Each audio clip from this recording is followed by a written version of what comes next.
Good evening dear aspirants. Anantha IAS അക്കാഡമിയുടെ daily news analysis സെഷനിലേക്ക് എല്ലാവരെയും സ്വാഗതം ചെയ്യുകയാണ്.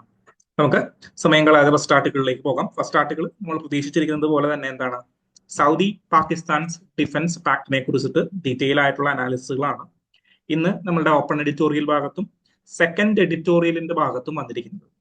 ഓക്കെ, നിങ്ങൾ കണ്ടു കാണും. സോ അത്രയും ഇമ്പോർട്ടന്റ് ആയിട്ടുള്ള ഒരു കാര്യം ആയതുകൊണ്ട് തന്നെയാണ് അത് റിപ്പീറ്റഡ് ആയിട്ട് ചർച്ചയിൽ വരുന്നത്. ഇത് നാളെയും മറ്റു പേഴ്സ്പെക്റ്റീവുകൾ. ഇപ്പോൾ ഇന്ന് ഒരു ഡിപ്ലോമാറ്റിന്റെ ഒരു പേഴ്സ്പെക്റ്റീവ് ആണ് ഇന്ന് ഓപ്പൺ എഡിറ്റോറിയലിൽ വന്നിരിക്കുന്നത്. നാളെയൊക്കെ ആയിട്ട് അല്ലെങ്കിൽ വരും ദിവസങ്ങളിലൊക്കെ ആയിട്ട് മറ്റു പേഴ്സ്പെക്റ്റീവുകളും then text and context section അടക്കമുള്ള സ്ഥലങ്ങളിൽ ഇത് ഡീറ്റെയിൽ ആയിട്ട് തന്നെ ഡിസ്കസ് ചെയ്തപ്പെടും. അപ്പൊ നമ്മൾ ഇന്നലെ അതിന്റെ ഒരു ബേസ് ക്രിയേറ്റ് ചെയ്ത് എടുത്തിട്ടുണ്ടായിരുന്നു. എന്താണ് ബേസ്? നമ്മളുടെ പാകിസ്ഥാനും സൗദിയും തമ്മിലുള്ള റിലേഷന്റെ ഒരു ഹിസ്റ്ററി നമ്മൾ ഇന്നലെ നോക്കി വെച്ചിട്ടുണ്ടായിരുന്നു. എങ്ങനെയാണത്? 1960 കൂടിയിട്ടാണ് അവരുടെ ബന്ധം ഏറ്റവും ഊഷ്മളമായിട്ട് മുന്നോട്ട് പോകുന്നത്. ഓക്കെ, ഈജിപ്ത്, സിറിയ, യമൻ, ഇങ്ങനെയുള്ള എല്ലാ വാറുകളിലും നമ്മളുടെ ആരെ സപ്പോർട്ട് ചെയ്യുക? സൗദി അറേബ്യയെ സപ്പോർട്ട് ചെയ്യുക എന്നുള്ളതായിരുന്നു നമ്മളുടെ പാകിസ്ഥാന്റെ നയം. കാരണം എന്താണ്? കാരണം റിലീജിയസ് കാരണങ്ങളാണ്. സുന്നി മുസ്ലിമുകളാണ് എവിടെ? നമ്മളുടെ പാകിസ്ഥാനിലും സൗദി അറേബ്യയിലും കൂടുതലായിട്ടുള്ളത്. ഓക്കെ, സോ ആ അവസരത്തിലാണ് എന്ത് ചെയ്തത്? അവിടുത്തെ രണ്ട് ഹോളി ഷ്രൈൻസ്, വിച്ച് മീൻസ് അവിടുത്തെ ഏറ്റവും ഇമ്പോർട്ടന്റ് ആയിട്ടുള്ള രണ്ട് മോസ്കുകൾ, മക്ക മദീന മോസ്കുകൾ, ഈ രണ്ടിനെയും പ്രൊട്ടക്ട് ചെയ്യാനായിട്ടുള്ള ഉത്തരവാദിത്വം ആരേറ്റെടുത്തു? നമ്മളുടെ പാകിസ്ഥാൻ ഏറ്റെടുത്തു. അതായത് ഒരു എക്സ്റ്റേണൽ ത്രെട്ട് ഉണ്ടായി കഴിഞ്ഞാൽ, യമനിൽ നിന്നായിക്കോട്ടെ, ഇറാനിൽ നിന്നായിക്കോട്ടെ. സോ ഇറാനും, നിങ്ങൾ മനസ്സിലാക്കേണ്ട ഒരു കാര്യമുണ്ട്, ഇറാനും സൗദിയും പ്രശ്നത്തിലാണ്, അല്ലെങ്കിൽ അവർ തമ്മിൽ യുദ്ധങ്ങൾ നടന്നിട്ടുണ്ട്. പ്രശ്നത്തിലാണ് എന്നുള്ളതല്ല, യുദ്ധങ്ങൾ നടന്നിട്ടുണ്ട്. സോ പിന്നെ എന്താണ്? യമനായിട്ട് നടന്നിട്ടുണ്ട്, ദെൻ നമ്മളുടെ ഈജിപ്തായിട്ട് നടന്നിട്ടുണ്ട്. അങ്ങനെ ഡിഫറെന്റ് ആളുകളായിട്ട് സൗദി യുദ്ധത്തിന് നടത്തിയിട്ടുണ്ട്. ഈ സ്ഥലങ്ങളിലെല്ലാം അല്ലെങ്കിൽ ഈ സമയങ്ങളിലെല്ലാം നമ്മളുടെ മക്ക മദീന മോസ്കുകളെ സംരക്ഷിക്കേണ്ട ഉത്തരവാദിത്വം ആരേറ്റെടുത്തു? നമ്മളുടെ പാകിസ്ഥാൻ ഏറ്റെടുത്തു. സോ പാകിസ്ഥാനില് ചിലപ്പോ നമ്മളുടെ സൗദി അറേബ്യയിൽ നിന്ന് ആളുകൾ വന്നിട്ട്, എന്നല്ല ഞാൻ പറഞ്ഞ പോലെ പരിശീലനം നമ്മൾ പാകിസ്ഥാൻ ആർമി കൊടുക്കും, ദെൻ അവരെ തിരിച്ചയക്കും. ദെൻ ആളും അർത്ഥവും വേണ്ട സ്ഥലങ്ങളിൽ നമ്മുടെ സൗദി അറേബ്യ അർത്ഥമായിട്ട് അല്ലെങ്കിൽ പണമായിട്ട് കൊടുക്കും. ആള് വേണ്ടിടത്ത് പാകിസ്ഥാൻ ആർമി ആളായിട്ട് തിരിച്ചു കൊടുക്കും. ഇങ്ങനെയായിരുന്നു അവരുടെ ഒരു റിലേഷൻ മുന്നോട്ട് പോയിക്കൊണ്ടിരുന്നത്. ഓക്കെ, സോ ഇദ്ദേഹം അത് ഡീറ്റെയിൽ ആയിട്ട് തന്നെ പറയുന്നുണ്ട്. നമുക്ക് നോക്കാം എങ്ങനെയാണ് 1951 മുതലാണ് ഡിഫൻസ് പാർട്ണർഷിപ്പുകൾ തുടങ്ങുന്നത്. ദെൻ ഒരു ഊഷ്മളകാലം എന്ന് പറയുന്നത് 1979, 89 കാലഘട്ടങ്ങളിലാണ്. ഓക്കെ, നമ്മളുടെ സൗദി അറേബ്യയിലേക്ക് 20,000-ഓളം പാകിസ്ഥാൻ ആളുകൾ സ്റ്റേഷൻ ചെയ്തു. പക്ഷേ ഇതിന് ഒരു ഇടിവ് സംഭവിച്ചു. കാരണം എന്താണ്? കാരണം എന്ന് തോന്നുന്നു കഴിഞ്ഞാൽ നമ്മളുടെ അമേരിക്കയുടെ പ്രസൻസ്, ദെൻ ബാക്കിയുള്ള രാജ്യങ്ങളുടെ എല്ലാം പ്രസൻസ് കാരണം ഇതിന് ഒരു ഇടിവ് സംഭവിച്ചു. ലിമിറ്റ് ചെയ്തു. എങ്ങനെ? പാകിസ്ഥാൻ ആർമി ആരായിട്ട് മാത്രം? നമ്മളുടെ മക്ക മദീന മോസ്കിന്റെ സംരക്ഷണത്തിന് മാത്രമായിട്ട് ലിമിറ്റ് ചെയ്യുന്ന ഒരവസരങ്ങൾ ഉണ്ടായി. അതിന് വേറെയും ചില കാരണങ്ങളുണ്ട്. ഇപ്പൊ നമ്മളുടെ ഈ ആർമിയില് സുന്നി മുസ്ലിങ്ങൾ മാത്രമല്ല, ഷിയ മുസ്ലിംസ് കൂടി വേണമെന്ന് ആര് പറഞ്ഞു? സൗദി അറേബ്യ പറഞ്ഞു. പക്ഷെ പാകിസ്ഥാൻ ഒരു സുന്നി രാജ്യമായതുകൊണ്ട്, ഷിയ മുസ്ലിംസിനെ അംഗീകരിക്കാത്ത രാജ്യമായതുകൊണ്ട് ഇങ്ങനെയുള്ള ട്രൂപ്പുകളിൽ ഷിയ മുസ്ലിംസിന്റെ സാന്നിധ്യം അവർ ഒഴിവാക്കി. സോ അങ്ങനെയുള്ള ചില റിലീജിയസ് ടെൻഷൻസും ചില ജിയോ പൊളിറ്റിക്കൽ ടെൻഷൻസും കാരണം എന്ത് ചെയ്തു? ഈ ബന്ധം അത്ര ഊഷ്മളമായിട്ട് വളർന്നിട്ടുണ്ടായിരുന്നില്ല. ബന്ധമുണ്ടോ? ബന്ധമുണ്ട്, പക്ഷേ അത്ര വലിയൊരു ബന്ധത്തിലേക്ക് പോയിക്കൊണ്ടുണ്ടായിരുന്നില്ല. പിന്നെ ഞാൻ പറഞ്ഞൊരു കാര്യമുണ്ട്. എന്താണ്? അമേരിക്കയുടെ മിലിറ്ററി പ്രസൻസസ് എന്താണ്? ഖത്തറിനായിക്കോട്ടെ, വേറെ ഏത് രാജ്യങ്ങൾക്കായിക്കോട്ടെ, ഇപ്പൊ GCC കൺട്രീസിലെ ഏത് രാജ്യങ്ങൾക്കായിക്കോട്ടെ, അമേരിക്കയുമായിട്ട് അടുത്ത ബന്ധങ്ങളുണ്ട്. നിങ്ങൾ അബ്രഹാം അക്കോർഡ്സ് എന്ന് കേട്ടിട്ടുണ്ടാവും. എന്താണ് അബ്രഹാം അക്കോർഡ്സ്? അബ്രഹാം അക്കോർഡ്സ് ഇസ്രായേലും അറബ് രാജ്യങ്ങളുമായിട്ടുള്ള ഒരു ഉടമ്പടിയാണ്. ട്രംപ് വന്നതിനെ പിന്നെ ഇംപ്ലിമെന്റ് ചെയ്ത ഒരു ബിഗസ്റ്റ് ഉടമ്പടിയാണ് അന്നത്തെ അബ്രഹാം അക്കോർഡ്സ്. എനിക്ക് തോന്നുന്നു, എന്റെ ഓർമ്മ ശരിയാണെങ്കിൽ അബ്രഹാം അക്കോർഡ്സിൽ UAE മാത്രമാണ് sign ചെയ്യാതിരുന്നത്.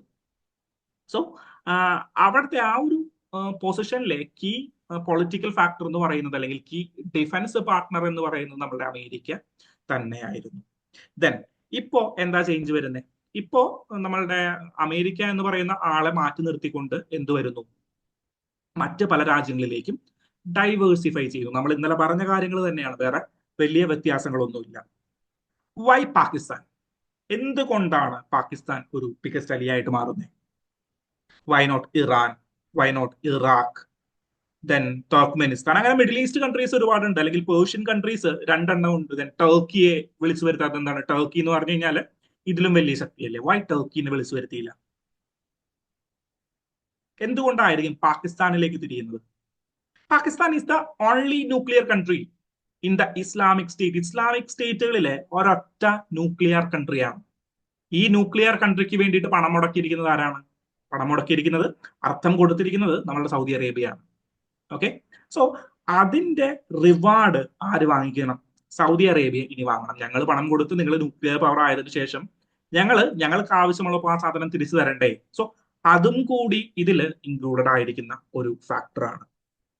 Okay, so Y Pakistan എന്ന് ചോദിച്ചു കഴിഞ്ഞാൽ, ഇങ്ങനെ ഒരു പാക്ട് ക്രിയേറ്റ് ചെയ്യാനായിട്ട് വൈ പാകിസ്ഥാൻ എന്ന് ചോദിച്ചു കഴിഞ്ഞാൽ, Pakistan is the only nuclear power in the Islamic state, അല്ലെങ്കിൽ ഇസ്ലാമിക് റിലീജിയൻ കൺട്രീസിന്റെ ഇടയിലുള്ള ഓൺലി ന്യൂക്ലിയർ പവർ ആണ്. Then next is Iran. ഇറാനിൽ ന്യൂക്ലിയർ പവർ വരാനായിട്ട് പോവുകയാണ്. അതിനെതിരെയാണ് നമ്മളുടെ ടെലവീവിൽ നിന്ന്, നമ്മുടെ ഇസ്രായേലിൽ നിന്ന് US സൈന്യങ്ങളുടെ സഹായത്തോട് കൂടിയിട്ട് ചെന്ന് ആക്രമിച്ചത്. ഓർക്കുന്നുണ്ടോ? കഴിഞ്ഞ 2-3 മാസങ്ങൾക്ക് മുന്നേ ഇറാനെ ആക്രമിച്ചു. സോ ഇറാനെ ആക്രമിച്ച സമയത്ത് എന്ത് ചെയ്തില്ല? ഇവരെല്ലാവരും, അറബ് രാഷ്ട്രങ്ങളെല്ലാം വട്ടം കൂടി നിന്നിട്ട് നമ്മളുടെ ഇസ്രായേലിനെതിരെ ശക്തമായിട്ടൊന്നും പ്രതികരിച്ചിട്ടൊന്നുമില്ല.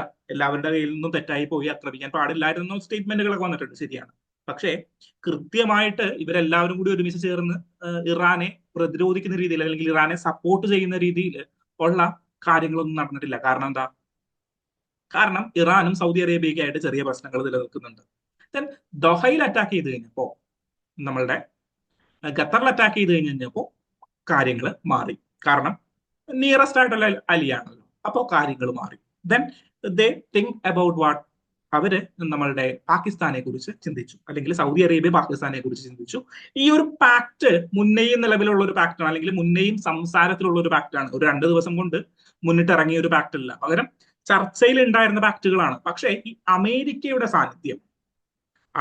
സാന്നിധ്യം ദെൻ ചില religious and other geopolitical tensions between Saudi Arabia and Pakistan hindered this relation. Okay, so അത് കാരണമാണ് ഇതിങ്ങനെ നീട്ടിപ്പോയത്. എന്നാൽ ഒരു ഇമ്മീഡിയറ്റ് എഫക്ട് എന്നോണം, നമ്മുടെ ദോഹയെ അറ്റാക്ക് ചെയ്തപ്പോൾ ഒരു ഇമ്മീഡിയറ്റ് എഫക്ട് ഓണം എന്ന രീതിയിലാണ് എന്ത് വന്നത്? നമ്മളുടെ ഈ പാക്ട് ഇംപ്ലിമെന്റ് ചെയ്യുന്നത്. സോ 2 മേഖലയിലേക്ക് തിരിഞ്ഞുകൊണ്ടാണ് ഇവർ പറയുന്നത് ഞങ്ങളെ അറ്റാക്ക് ചെയ്ത് കഴിഞ്ഞാൽ. ഒന്ന് ഇസ്രായേലിനെതിരെയാണ് പറയുന്നത്, അല്ലെങ്കിൽ അമേരിക്ക, അല്ലെങ്കിൽ നമ്മളുടെ മേജർ ഏരിയകളിലേക്ക് നോക്കിക്കൊണ്ടാണ് പറയുന്നത് ഞങ്ങളെ അറ്റാക്ക് ചെയ്ത് കഴിഞ്ഞാൽ പാകിസ്ഥാൻ ഇടപെടും. ദെൻ ഒന്ന് വെസ്റ്റ് ഏഷ്യയെ നോക്കിക്കൊണ്ടാണ്, വിച്ച് മീൻസ് ഇന്ത്യയെയും ബാക്കിയുള്ള രാജ്യങ്ങളെയും നോക്കിക്കൊണ്ടാണ് ഇവർ പറയുന്നത് ഞങ്ങളെ അറ്റാക്ക് ചെയ്ത് കഴിഞ്ഞാൽ ഞങ്ങൾ ഇടപെടും, അല്ലെങ്കിൽ പാകിസ്ഥാൻ ഇടപെടും, അല്ലെങ്കിൽ ഞങ്ങളുടെ മേലെയുള്ള ഒരു അറ്റാക്ക് എന്താണ്, ഞങ്ങളുടെ എല്ലാവരെയും അറ്റാക്ക് ചെയ്യുന്നതിന് തുല്യമായിട്ട് ഞങ്ങൾ കണക്കാക്കും. ഓക്കെ, സോ അത് ഒരു ഇമ്പോർട്ടന്റ് കാര്യമാണ്. Then next thing is nuclear. എന്താണ് ന്യൂക്ലിയർ? ന്യൂക്ലിയർ എന്ന് പറഞ്ഞു കഴിഞ്ഞാൽ ഇത് റിട്ടേൺ കൊടുക്കേണ്ട ആവശ്യകത പാകിസ്ഥാനും സൗദി അറേബ്യയ്ക്കും ഉണ്ട്. സോ ആ ഒരു മേഖലയിൽ, ഫോർ എക്സാമ്പിൾ, ഇസ്രായേൽ പെട്ടെന്നൊരു ആക്രമണം നടത്തുകയാണ്, അതിനെ പ്രതിരോധിക്കാൻ നമ്മളുടെ കയ്യിൽ ന്യൂക്ലിയർ പവർ ഉള്ള ഒരു രാജ്യം അത്യാവശ്യമല്ലേ? സോ അതും ഇതിന്റെ ഒരു പോസിബിലിറ്റിയാണ്. പക്ഷേ നമ്മളുടെ ഈ ഓഥർ പറയുന്നത് ഈ ഒരു എഗ്രിമെന്റ്, അല്ലെങ്കിൽ ഈ ഒരു പാർട്ട്ണർഷിപ്പിനെ നമ്മൾ വലുതായിട്ട് ഭയക്കേണ്ട കാര്യമൊന്നുമില്ല. പാകിസ്ഥാന് അവിടെ ചെയ്യാൻ പറ്റുന്ന കാര്യങ്ങളിൽ കുറെ ലിമിറ്റേഷനുകൾ ഉണ്ട് എന്നാണ് ഇദ്ദേഹം പറയുന്നത്. നമ്മൾ ഈ ന്യൂസ് പേപ്പർ വായിച്ചു കഴിഞ്ഞപ്പോൾ അതിന്റെ അടിയിൽ ഒരു കാര്യം എഴുതിയിട്ടുണ്ട്: the views expressed are personal. Express ചെയ്തിരിക്കുന്ന വ്യൂസ് പേഴ്സണൽ ആണ്. ഇന്ന് 2 ഓപ്പൺ എഡിറ്റോറിയലിന്റെയും താഴെ അത് പറഞ്ഞിട്ടുണ്ട്. സോ ഇതൊരു ഗവൺമെന്റിന്റെ ഒരു ഡാറ്റ ആയിട്ടോ, അല്ലെങ്കിൽ ഗവൺമെന്റിന്റെ ഒരു പെർസ്പെക്റ്റീവ് ആയിട്ടോ നമുക്ക് എടുക്കാനായിട്ട് പറ്റില്ല. കാരണം എന്താണ്? ഗവൺമെന്റ് ഇന്നലെ പറഞ്ഞിരിക്കുന്നത്, മിനിസ്റ്റർ ഓഫ് എക്സ്റ്റേണൽ അഫയേഴ്സ് പറഞ്ഞിരിക്കുന്നത്, ഞങ്ങളിത് ഡീറ്റെയിൽ ആയിട്ട് സ്റ്റഡി ചെയ്തുകൊണ്ടിരിക്കുകയാണ്, ആവശ്യമായിട്ടുള്ള ഡിപ്ലോമാറ്റിക് മെഷേഴ്സ് നമ്മൾ ഇതിൽ കൈക്കൊള്ളുന്നതാണ്. സോ ഇനി വരുന്ന ദിവസങ്ങളിലായിരിക്കും അതിന് കുറച്ചും കൂടി വ്യക്തത കിട്ടുക. പക്ഷേ ഇദ്ദേഹത്തിന്റെ ഒരു പേഴ്സണൽ വ്യൂ ഇവിടെ നോക്കുകയാണെങ്കിൽ എന്താണ്, ഈ ഒരു എഗ്രിമെന്റ് വലിയ ഇമ്പാക്റ്റുകളൊന്നും ക്രിയേറ്റ് ചെയ്തില്ല. ഒന്ന് ന്യൂക്ലിയർ എനർജിയാണ്. ചിലപ്പോൾ ന്യൂക്ലിയർ എനർജിയുടെ ടെക്നോളജി ട്രാൻസ്ഫർ ചെയ്തേക്കാം, പക്ഷേ അതിനും ലിമിറ്റഡ് ചാൻസ് ആണുള്ളത്. കാരണം എന്താന്ന് വെച്ച് കഴിഞ്ഞാൽ സെക്യൂരിറ്റി തന്നെയാണ് വലിയ ഇഷ്യൂ. സോ അതിനും ലിമിറ്റഡ് ചാൻസ് ആണുള്ളത്. ദെൻ ചൈനയ്ക്ക് പാകിസ്ഥാനുമായിട്ട് വലിയ ബന്ധങ്ങളുണ്ട്. ഈ ബന്ധങ്ങൾ സൗദി അറേബ്യയുമായിട്ടുള്ള കണക്ഷന് മുതൽക്കൂട്ടാകുമോ എന്നത് ഒരു ചോദ്യമാണ്. ഇപ്പോ സൗദി അറേബ്യയും ചൈനയും തമ്മിൽ നോക്കുകയാണെങ്കിൽ, സൗദി അറേബ്യയും ചൈനയും തമ്മിൽ നോക്കുകയാണെങ്കിൽ നല്ല ബന്ധങ്ങൾ തന്നെയാണ് ചൈനയും സൗദി അറേബ്യയും തമ്മിലുള്ളത്. ബെൽറ്റ് റോഡ് ഇനീഷ്യേറ്റീവിന്റെ ഭാഗമാണ്. ദെൻ ഡിഫറെന്റ് കണക്ഷൻസ് സൗദി അറേബ്യയും ചൈനയും തമ്മിലുണ്ട്. ഓക്കെ, സോ പക്ഷേ ആ ഒരു ഊഷ്മളത, ചൈനയുമായിട്ടുള്ള ബന്ധത്തിന്റെ ഊഷ്മളത പാകിസ്ഥാനുമായിട്ട്, അതായത് പാകിസ്ഥാനും ചൈനയും തമ്മിലുള്ള ഒരു ബന്ധത്തിന്റെ എഫക്റ്റ് സൗദി അറേബ്യയിൽ വരാനായിട്ട് ചാൻസ് ഇല്ല എന്നാണ് ഇദ്ദേഹം പറയുന്നത്. ഓക്കെ, ദെൻ അടുത്ത കാര്യം എന്ന് പറഞ്ഞു കഴിഞ്ഞാൽ പാകിസ്ഥാൻ ഒരു ലാർജ് ഫോഴ്സ് ഒന്നും അല്ല. ഹീസ് എ ന്യൂക്ലിയർ കൺട്രി, പക്ഷേ അതൊരു ലാർജ് ഫോഴ്സ് ഒന്നുമല്ല. മിഡിൽ ഈസ്റ്റിന്റെ ഒരു പൊളിറ്റിക്സ് എന്ന് പറഞ്ഞു കഴിഞ്ഞാൽ, മിഡിൽ ഈസ്റ്റിന്റെ ഒരു രാഷ്ട്രീയം എന്ന് പറഞ്ഞു കഴിഞ്ഞാൽ ഒരു ബിഗ് പ്ലെയർ അവിടെ വേണം. For example America. കാരണം എന്താണ്? ഹ്യൂജ് എക്സ്പോർട്ടിങ്സ് നടക്കുന്നുണ്ട്. എന്തിന്റെ? ക്രൂഡ് ഓയിലിന്റെ. അപ്പൊ സോ അതിനെ നിയന്ത്രിക്കാനായിട്ട് കെൽപ്പുള്ള, അല്ലെങ്കിൽ അതിന് മാധ്യസ്ഥം വഹിക്കാനായിട്ട് കെൽപ്പുള്ള ആര് വേണം? ഒരു ഹ്യൂജ് പവർ അവിടെ വേണം. ഫോർ എക്സാമ്പിൾ റഷ്യ, അല്ലെങ്കിൽ ചൈന, അല്ലെങ്കിൽ ഇന്ത്യ, അങ്ങനെ പോലെയുള്ള ഒരു വലിയ പവർ. ഇന്ത്യ അത്ര വലിയ പവർ ആണോ എന്നുള്ള ഡിസ്കഷൻ കഴിഞ്ഞ ഓപ്പൺ എഡിറ്റോറിയലിൽ, കഴിഞ്ഞ ആഴ്ചയിൽ ഒരു ഓപ്പൺ എഡിറ്റോറിയൽ നടന്നിട്ടുണ്ടായിരുന്നു, നമ്മളത് കണ്ടു. ഓക്കെ, സോ ഒരു വലിയ ശക്തി അവിടെ വേണം. കാരണം എന്താണ്? ഇത് മാധ്യസ്ഥം വഹിക്കേണ്ടി വരും. ഫോർ എക്സാമ്പിൾ ഇത് ഹൈലി എന്താണ് ഡിസ്ട്രക്റ്റീവ് ആയിട്ട്, അല്ലെങ്കിൽ ഹൈലി റെസിസ്റ്റൻസ് ഇല്ലാത്ത സ്ഥലങ്ങളാണ്. പലപ്പോഴും സിവിൽ വാറുകൾ നടക്കുന്നു. യമനിൽ സിവിൽ വാർ നടക്കുന്നു. അറബ് കൺട്രീസിനിടയിൽ ബോംബുകൾ പൊട്ടുന്നു. റിസോഴ്സസുകൾ പാർട്ടീഷൻ ചെയ്യുന്നതിൽ പല പ്രശ്നങ്ങളും ഉണ്ട്. സോ അങ്ങനെയുള്ള സന്ദർഭങ്ങളിലെല്ലാം എന്താ ചെയ്യുന്നത്? ഒരു മീഡിയേറ്റർ ആയിട്ട് ഒരു ലാർജ് കൺട്രി ഉണ്ടാവും. പക്ഷേ അങ്ങനെ ഒരു കൺട്രി ആയിട്ട് ആക്ട് ചെയ്യാനായിട്ട് പാകിസ്ഥാൻ ചിലപ്പോൾ സാധിച്ചെന്ന് വരില്ല. പാകിസ്ഥാന്റെ ഉള്ളിലെ പ്രശ്നങ്ങൾ തന്നെ അവർക്ക് തീർക്കാനായിട്ട് പറ്റുന്നില്ല. ഇതന്നെയാണ് അവര് പുറത്തെ ഒരു GCC കൺട്രീസിന്റെ പ്രശ്നങ്ങൾ മാധ്യസ്ഥം വഹിക്കാനായിട്ട് പോകുന്നത്. പാകിസ്ഥാൻ മാധ്യസ്ഥം വഹിച്ചു കഴിഞ്ഞു കഴിഞ്ഞാൽ വേൾഡിലെ ഏത് കൺട്രിയാണ് കേൾക്കാനായിട്ട് പോകുന്നത്? ടർക്കിയോ? നമ്മളുടെ പഹൽഗാം അറ്റാക്ക് നടന്ന സമയത്ത് ഇന്ത്യ എല്ലാ രാജ്യങ്ങളിലേക്കും ഡെലിഗേറ്റ്സിനെ അയച്ചു. ഓർക്കുന്നുണ്ടോ? എല്ലാ രാജ്യങ്ങളിലും വാം വെൽക്കമിംഗ് ആണ് കിട്ടിയത്. സോ ഫ്രാൻസ് ആയിക്കോട്ടെ, ജർമ്മനി ആയിക്കോട്ടെ, USA ആയിക്കോട്ടെ, ഓസ്ട്രേലിയ ആയിക്കോട്ടെ, എല്ലാ കൺട്രീസിലും ഡെലിഗേറ്റ്സിന് വാം വെൽക്കം ആണ് കിട്ടിയത്. എല്ലാ കൺട്രീസിലേക്കും ഇന്ത്യക്ക് ബെസ്റ്റ് ടൈസ് ഉണ്ട് എന്ന് തന്നെ നമുക്ക് പറയാം. പക്ഷേ പാകിസ്ഥാൻ അങ്ങനെ ഒരു കണക്ഷൻ ഉണ്ടോ? സോ ഒരു ലാർജ് ഒരു ലാർജ് ഫോഴ്സിന്റെ അസാന്നിധ്യം ഇങ്ങനെ ഒരു എഗ്രിമെന്റ് ക്രിയേറ്റ് ചെയ്ത് കഴിഞ്ഞാൽ അവിടെ സംഭവിക്കും. ഇമ്മീഡിയറ്റ് എഫക്ട് എന്ന് പറഞ്ഞു കഴിഞ്ഞാൽ ന്യൂക്ലിയർ ഷെയറിംഗ് അൺലൈക്ലി ആണ്. അത് ഷെയർ ചെയ്യാനായിട്ട് ചിലപ്പോ സംഭവിച്ചു എന്ന് വരില്ല. എന്ത് കാരണം കൊണ്ടാണ്? എന്ത് കാരണം കൊണ്ടായിരിക്കും ഇങ്ങനെ ഒരു പാക്റ്റിലേക്ക് എത്തിയത്? ഡെഫിനറ്റ്ലി ഒന്നാമത്തെ കാരണം നമ്മളുടെ ഈ ദോഹ അറ്റാക്ക് ആണ്. ഇമ്മീഡിയറ്റ് ആയിട്ടൊരു കണക്ഷൻ. ദെൻ ചില ഇന്റേണൽ പൊളിറ്റിക്സുകളും അവിടെ നടക്കുന്നുണ്ട്. ഇത് മാത്രമാണ് ഇതിന്റെ ഒരു ഇമ്പാക്ട് എന്നാണ് ഇദ്ദേഹം പറയുന്നത്. ദെൻ ഇന്ത്യക്ക് എങ്ങനെയാണ് ഇത് അഫക്ട് ചെയ്യുന്നത്?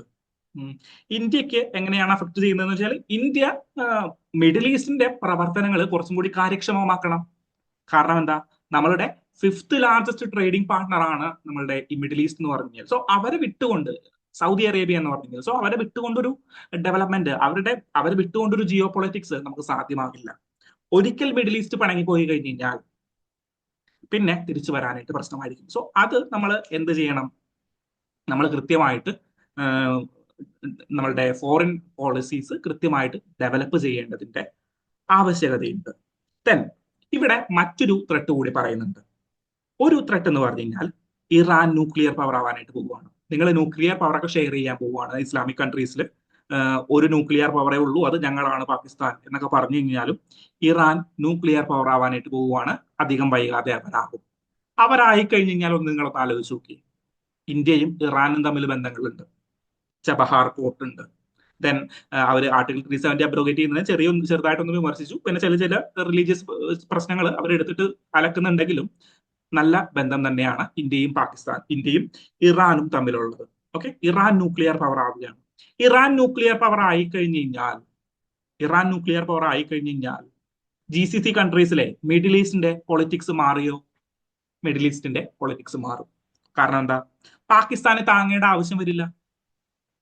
സൗദി അറേബ്യക്കും പാകിസ്ഥാനും കണക്ഷൻ ഉണ്ടാവും. പക്ഷേ ബാക്കിയുള്ള അലീസിന് ഇറാനായിട്ട് വല്ല പ്രോബ്ലംസ് ഉണ്ടോ?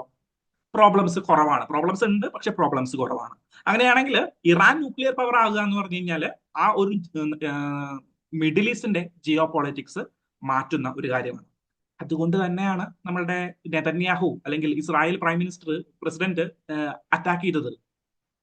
ഓക്കെ, ഇന്ന് അറ്റാക്ക് ചെയ്തില്ലെങ്കിൽ, അതായത് അറ്റാക്കിന് മുന്നേ അദ്ദേഹം പറഞ്ഞത് ഇങ്ങനെയാണ്: ഇന്ന് അറ്റാക്ക് ചെയ്തില്ലെങ്കിൽ നമ്മൾ തീർന്നു, നാളെ നമ്മളില്ല, അതുകൊണ്ടാണ് ഞങ്ങൾ ഇങ്ങനെ ഒരു അറ്റാക്ക് മുന്നോട്ട് വെക്കുന്നത്. സോ ജിയോ പൊളിറ്റിക്സിൽ ഏറ്റവും ഇമ്പോർട്ടന്റ് ആയിട്ടുള്ള ഒരു കാര്യമാണ് ഇറാന്റെ ന്യൂക്ലിയർ എൻറിച്ച്മെന്റ് എന്ന് പറയുന്നത്, അല്ലെങ്കിൽ ന്യൂക്ലിയർ ബോംബ്, അല്ലെങ്കിൽ ഒരു ന്യൂക്ലിയർ പവർ ആയിട്ട് മാറുക എന്ന് പറയുന്നത്. ഓക്കെ, സോ അങ്ങനെ ഒരു കാര്യം വന്നു കഴിഞ്ഞാൽ, ഇറാൻ ഒരു ന്യൂക്ലിയർ പവർ ആയിട്ട് വന്നു കഴിഞ്ഞാൽ ഈ റിലേഷനുകളെല്ലാം തകിടം മറിയും. അതും ഒരു ഫാക്ടറാണ്. സോ നിയറസ്റ്റ് ഫ്യൂച്ചറിൽ ഇറാൻ എന്തായാലും ന്യൂക്ലിയർ പവർ ആകും.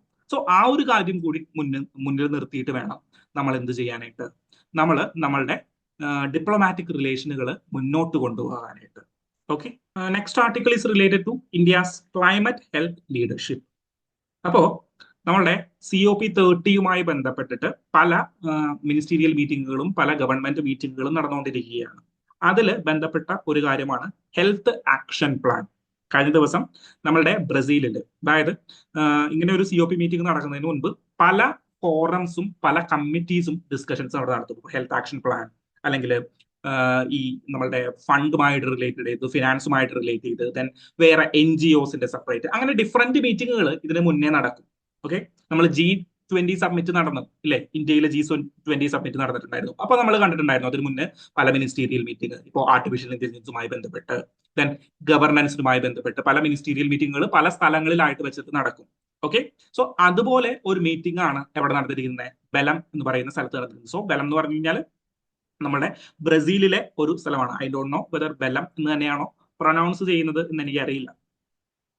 ഓക്കെ, സോ അവിടെ വെച്ച് എന്ത് നടന്നിരിക്കുന്നു? ഒരു COP30ക്ക് മുന്നോടിയായിട്ടുള്ള ഒരു മീറ്റിംഗ് നടന്നിരിക്കുകയാണ്. എന്താണ്? ക്ലൈമറ്റ് ഹെൽത്ത് ലീഡർഷിപ്പുമായി ബന്ധപ്പെട്ട്, അല്ലെങ്കിൽ ക്ലൈമറ്റ് ഹെൽത്ത് ആക്ഷൻ പ്ലാൻ ആണ് അവിടെ നമ്മൾ പുതുതായിട്ട് രൂപീകരിച്ചിരിക്കുന്നത്. So climate health action plan of Belem is related to which? COP30. അതിൽ സംശയമൊന്നും വരരുത്. നമ്മുടെ കോൺഫറൻസ് ഓഫ് പാർട്ടി 30യുമായി ബന്ധപ്പെട്ട് നടക്കുന്ന ഒരു മീറ്റിങ്ങുകളിൽ പുറപ്പെടുവിച്ച ഒരു ഉത്തരവ്, അല്ലെങ്കിൽ അതിൽ നിന്ന് ഉരുത്തിരിഞ്ഞു വന്ന ഒരു റിസൾട്ടാണ് ഈ ക്ലൈമറ്റ് ഹെൽത്ത് ആക്ഷൻ പ്ലാൻ എന്ന് പറയുന്നത്. എന്താണ് അവിടെ പ്രധാനമായിട്ടും ഉദ്ധരിച്ചത്? ഹെൽത്ത് ഇക്വിറ്റി, എല്ലാവർക്കും ഹെൽത്ത് കൊടുക്കുക, അല്ലെങ്കിൽ health equity and climate justice. ഇതാണ് അതിന്റെ ഏറ്റവും അടിസ്ഥാനപരമായിട്ട് പറയുന്ന കാര്യം. എന്താണ്? Health equity and climate justice. ഹെൽത്തിനെയും ക്ലൈമറ്റിനെയും ഒരുമിച്ച് മുന്നോട്ട് കൊണ്ടുപോവുക. ഹെൽത്ത് ഈക്വൽ ആയിട്ട് എല്ലാവർക്കും കൊടുക്കുക. ദെൻ എന്താണ്? ക്ലൈമറ്റ് ജസ്റ്റിസ്, ക്ലൈമറ്റിനെ മറന്നുകൊണ്ട് ചെയ്യാതിരിക്കുക. ഈ രണ്ട് കാര്യങ്ങളുമാണ് അവിടെ പറയുന്നത്. സോ ഇന്ത്യയുടെ പ്രതിനിധിയെ ഈ ഒരു മീറ്റിംഗിലേക്ക് വിട്ടില്ല. എന്താണ്? പല കാരണങ്ങളും ഉണ്ടാകാം. അത്ര ഇമ്പോർട്ടന്റ് അല്ലാത്ത മീറ്റിംഗ് ആയതുകൊണ്ടായിരിക്കാം, അല്ലെങ്കിൽ പല കാരണങ്ങൾ കൊണ്ടും ഇന്ത്യൻ പ്രതിനിധി ഈ ഒരു മീറ്റിംഗിന് പങ്കെടുത്തില്ല. പക്ഷേ എന്താണ്? അതൊരു മിസ്യൂസ് ആയിപ്പോയി, അല്ലെങ്കിൽ ഒരു ചാൻസ് നഷ്ടപ്പെടുത്തിയതായി പോയി ഇന്ത്യയുടെ പ്രവർത്തനങ്ങളെ ഗ്ലോബൽ വേദിയിൽ പരിഗണിക്കാനായിട്ട്. അപ്പൊ അത്ര ഇമ്പോർട്ടന്റ് ആയിട്ടുള്ള ഒരു വേദിയൊന്നും അല്ല നമ്മളുടെ ഈ ഒരു മീറ്റിംഗ് എന്ന് പറയുന്നത്. സോ അവിടെ പല മിനിസ്റ്റീരിയൽ മീറ്റിങ്ങുകളും നടക്കും, പല ഗവൺമെന്റ് മീറ്റിങ്ങുകളും നടക്കാറുണ്ട്. അതിലൊരു മീറ്റിംഗ് മാത്രമാണ്. പക്ഷേ ഈ അവസരത്തിൽ നമ്മൾ എന്ത് ചെയ്യുന്നു? നമ്മൾ ഇന്ത്യയുടെ ഈ health and climate justice, health equity and climate justice എന്ന് പറയുന്ന രണ്ട് പാർട്ടിനെ നമ്മൾ ഒന്ന് അനലൈസ് ചെയ്യുകയാണ്. സോ ഇന്ത്യ ഈ എൻവിറോൺമെന്റൽ പ്രൊട്ടക്ഷന് വേണ്ടിയിട്ട് മുന്നിട്ട് നിറങ്ങിയിരിക്കുന്ന സാരഥികളിൽ ഒരാളാണ് ഇന്ത്യ, അല്ലെ? നമുക്ക് എന്തൊക്കെ അറിയാം? ഇന്റൻഡഡ് നാഷണലി ഡിറ്റർമൈൻഡ് കോൺട്രിബ്യൂഷൻസ്, ഇന്ത്യയാണ് പ്രധാനമായിട്ടും ലീഡ് ചെയ്യുന്ന factor. Then life style for environment, Modi ഗവൺമെന്റിന്റെ ലൈഫ് എന്ന് പറയുന്നത്. Okay, life style for environment. Then വേറെ എന്തൊക്കെ ഫാക്ടറുകൾ ഉണ്ട്? E20 പെട്രോൾ 2030 കൂടിയിട്ട് അച്ചീവ് ചെയ്യണം. എത്ര? 20% അച്ചീവ് ചെയ്യണം എന്നുള്ളത് നമ്മൾ 2025-26 ആയപ്പോഴേക്കും അച്ചീവ് ചെയ്തു. ഇതിൽ പല പ്രശ്നങ്ങളും ഉണ്ടാവാം, ഇല്ല എന്നല്ല. ഇനി നമ്മൾ എത്രയാണ്? ഈ 25% എന്തിലേക്ക് കണക്ട് ചെയ്യും? എഥനോളിലേക്ക് കണക്ട് ചെയ്യും. ദെൻ ഗ്രീൻ എനർജി ട്രാൻസിഷൻസ്, എന്താണ്? റിന്യൂവബിൾ എനർജി റിസോഴ്സസുകൾ, സോളാർ എനർജി യൂട്ടിലൈസ് ചെയ്യുന്നത്, അങ്ങനെയുള്ള കാര്യങ്ങളെല്ലാം 50%ലേക്ക് റിഡക്ഷൻ ചെയ്യണം 2050 കൂടിയിട്ട് എന്നൊക്കെ നമ്മൾ പ്ലാൻ ചെയ്യുന്നുണ്ട്. ദെൻ 2070, അതായത് 2070 ആകുമ്പോഴേക്കും നെറ്റ് സീറോ കാർബൺ എമിഷൻ എന്ന് പറയുന്ന ഒരു കൺട്രി ആയിട്ട് മാറും. ലോകത്തിലെ എല്ലാ കൺട്രീസും എന്നാണ് 2050 ആകുമ്പോൾ നെറ്റ് സീറോ കാർബൺ എമിഷൻ ആവും, ഡെവലപ്പിംഗ് കൺട്രീസ് ഒഴിച്ചിട്ട്. അതായത് ഡെവലപ്ഡ് കൺട്രീസ് എല്ലാം, നമ്മളുടെ ജർമ്മനി, ഫ്രാൻസ്, UK, USA, അങ്ങനെയുള്ള പ്രധാനപ്പെട്ട മേജർ പ്രപ്പോണൻസ് എല്ലാം 2050 കൂടിയിട്ട് എന്താകും? Net zero carbon emission. Net zero carbon emission എന്ന് പറഞ്ഞു കഴിഞ്ഞാൽ എന്താ? കാർബൺ എമിറ്റ് ചെയ്യില്ല എന്നാണ്? അല്ല, കാർബൺ എമിറ്റ് ചെയ്യും, പക്ഷേ നെറ്റ് സീറോ എന്ന് പറഞ്ഞു കഴിഞ്ഞാൽ നമ്മൾ എക്കണോമിക്സിലെ ഗ്രോസും നെറ്റും കൺസെപ്റ്റ് പഠിച്ചു. എല്ലാം കൂടി കൂട്ടി കുറച്ച് കഴിയുമ്പോൾ, എല്ലാം കൂടി കാൽക്കുലേറ്റ് ചെയ്ത് കഴിയുമ്പോൾ ഞങ്ങളുടെ എമിഷൻ സീറോ ആയിരിക്കും. അതായത് ഞങ്ങൾ എൻവിറോൺമെന്റ് പ്രൊട്ടക്ട് ചെയ്യാനായിട്ടുള്ള കാര്യങ്ങൾ ഇംപ്ലിമെന്റ് ചെയ്യുന്നു, കാർബൺ സീക്വസ്റ്ററൈസേഷന് വേണ്ടിയിട്ടുള്ള കാര്യങ്ങൾ ചെയ്യുന്നു, കാർബൺ എന്താണ് പൊല്യൂഷൻ കുറയ്ക്കുന്നതിന് വേണ്ടിയിട്ടുള്ള കാര്യങ്ങൾ ചെയ്യുന്നു, ഗ്രീൻ ടെക്നോളജിയിൽ ഇൻവെസ്റ്റ് ചെയ്യുന്നു. ഇതെല്ലാം കൂട്ടി കഴിയുമ്പോൾ ഞങ്ങളുടെ carbon emission net zero, actual കാര്യത്തിൽ സീറോ ആയിട്ട് മാറും. ഓക്കെ, അങ്ങനെ വേൾഡ് കൺട്രീസ് എന്നത്തേക്കാണ് എത്തുന്നത്? 2050 എത്തും. പക്ഷേ ഡെവലപ്പിംഗ് കൺട്രീസ്, ഇന്ത്യ, ചൈന അടക്കമുള്ള കൺട്രീസ് എന്നാ എത്തുന്നത്? ഇന്ത്യ പെർട്ടിക്കുലർലി 2070 ഈ നെറ്റ് സീറോ കാർബൺ എമിഷനിലേക്ക് എത്തുകയുള്ളൂ. സോ അതിന് വേണ്ടിയിട്ട്, കാരണം എന്താ? ഡെവലപ്പിംഗ് കൺട്രിയാണ്. നമുക്ക് എല്ലാം ഗ്രീനിലേക്ക് മാറ്റി കഴിഞ്ഞാൽ പെട്ടെന്ന് ഡെവലപ്പ് ചെയ്യാനായിട്ട് പറ്റില്ല. ഓക്കെ, നമ്മളുടെ ഡെവലപ്പിംഗ് ഓപ്പർച്യൂണിറ്റി, നമ്മളൊരു യങ് സ്റ്റേജിൽ നിൽക്കുന്ന കൺട്രിയാണ്. സോ ഇപ്പൊ നമുക്ക് പെട്ടെന്ന് ഒരു ട്രാൻസിഷൻ നടത്തി കഴിഞ്ഞാൽ പറ്റില്ല. അതുകൊണ്ട് നമ്മൾ 2070 വരെ സമയം ചോദിച്ചു. എന്നാൽ ഇത് പൈനിയറിൽ നിൽക്കുന്ന, അല്ലെങ്കിൽ സാരഥിയായിട്ട് നിൽക്കുന്ന ഒരു കൺട്രിയാണ് India. International national determined and contributions ആയി കഴിഞ്ഞാലും, then life style for environment ആയി കഴിഞ്ഞാലും, അങ്ങനെ ഡിഫറെന്റ് പദ്ധതികൾ എടുത്തു നോക്കി കഴിഞ്ഞാലും ഇതിന്റെ എല്ലാം മുൻപന്തിയിൽ നിൽക്കുന്ന ഒരു കൺട്രിയാണ് ഇന്റർനാഷണൽ സോളാർ അലയൻസ്, ISA എന്ന് പറയുന്ന ഒരു സോളാർ അലയൻസ്. ദെൻ ക്ലൈമറ്റ് അലയൻസിൽ ഇന്ത്യയെ കഴിഞ്ഞിട്ടേ മറ്റൊരാളുള്ളൂ എന്ന് വേണമെങ്കിൽ പറയാം. ഓക്കെ, സോ ഇവിടെ നമ്മൾ എന്താ ചെയ്യുന്നതെന്ന് വെച്ച് കഴിഞ്ഞാൽ, സോ ഇന്ത്യയുടെ ഒരു ക്ലൈമറ്റ് മേഖലയിലുള്ള ഒരു ഹിസ്റ്ററി മനസ്സിലായല്ലോ, എന്തൊക്കെ കാര്യങ്ങളിലാണ് നമ്മൾ ചെയ്യുന്നത്, എങ്ങനെയാണ് അതിന്റെ ഒരു പോക്ക് എന്ന് മനസ്സിലായല്ലോ. ഇവിടെ നമ്മൾ ഡിസ്കസ് ചെയ്യാൻ പോകുന്നത് ഹെൽത്ത് സെക്ടറിലേക്ക്, അതായത് health equity and climate justice എന്ന് പറയുന്ന കാര്യങ്ങളിൽ നമ്മളുടെ സ്കീമുകളെ വെച്ചിട്ട് നമ്മളൊന്ന് അനലൈസ് ചെയ്യാണ്. ഓക്കെ, സോ ഇവിടെ ഓതേഴ്സ് എടുത്തിരിക്കുന്നത് 2 സ്കീമുകളാണ്, പെർട്ടിക്കുലർലി 2 അല്ല 4 സ്കീമുകളാണ്. ഏതൊക്കെയാണ്? PN Poshan scheme.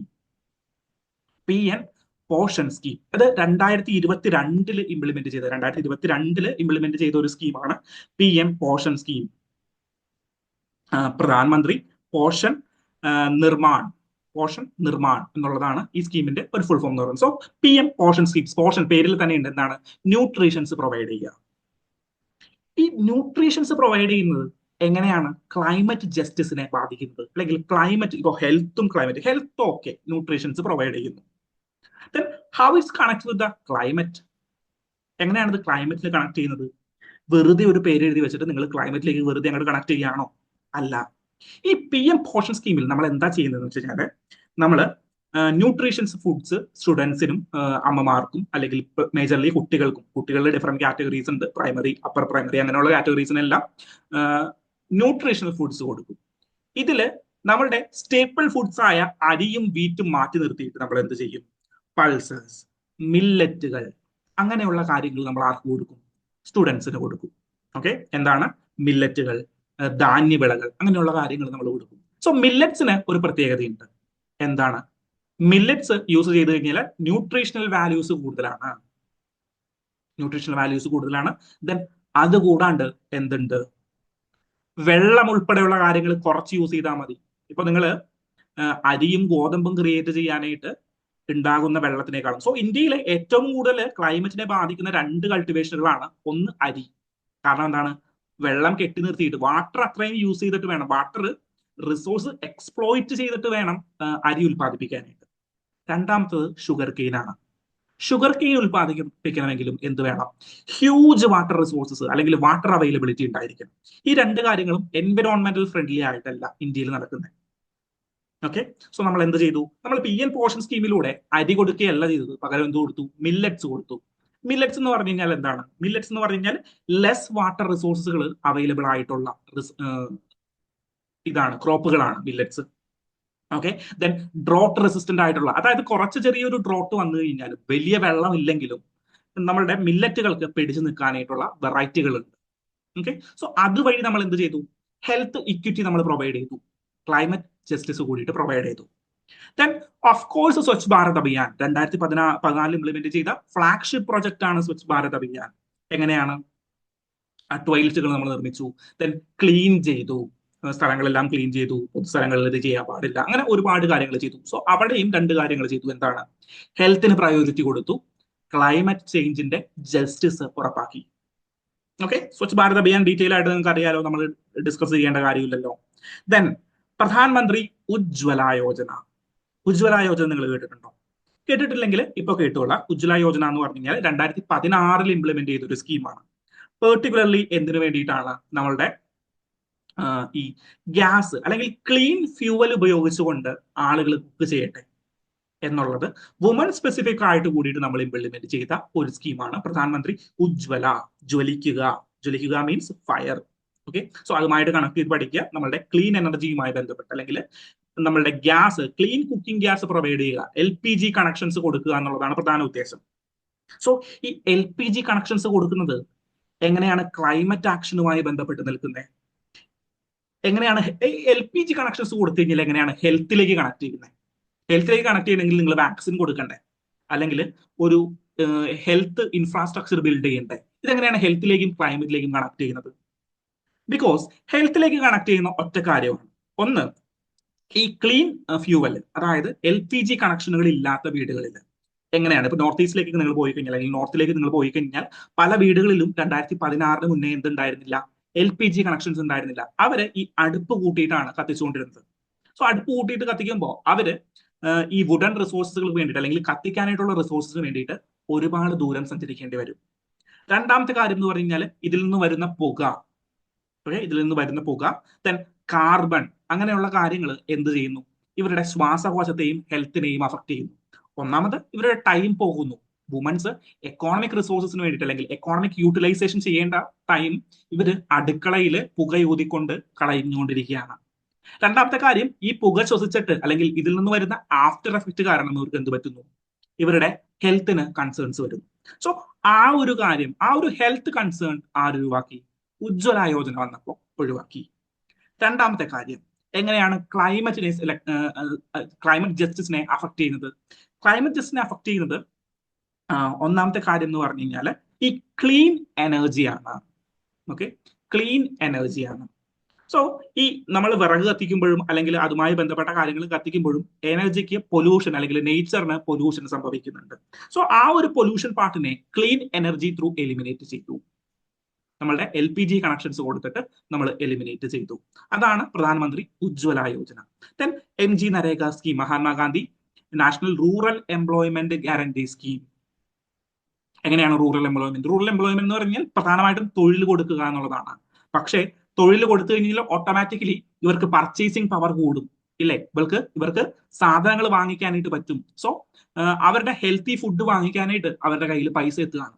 Then how ക്ലൈമറ്റിനെ affect ചെയ്യാന്ന് പറഞ്ഞു കഴിഞ്ഞാൽ ഇവര് ക്ലൈമറ്റ് പ്രൊട്ടക്ട് ചെയ്യാനായിട്ടുള്ള പല പ്രവർത്തനങ്ങളും നടത്തുന്നുണ്ട്. നമ്മളുടെയൊക്കെ നാട്ടിൽ എന്താ ചെയ്യുന്നത്? ഈ തോടുകളുടെയൊക്കെ അരിക് മറ്റേ കയറിൽ വെച്ചിട്ട് ഇങ്ങനെ കെട്ടി വൃത്തിയാക്കി അവർ കൊണ്ടുപോകും. ദെൻ ക്ലൈമറ്റ് പ്രൊട്ടക്ട് ചെയ്യാനായിട്ടുള്ള നമ്മളുടെ ഗ്രാമസഭയുടെയും പഞ്ചായത്തിന്റെയും ആക്ഷൻ പ്ലാനുകളിൽ ഭാഗമാക്കാക്കുന്നവരാണ് ഈ MG നരേഗ ആളുകൾ.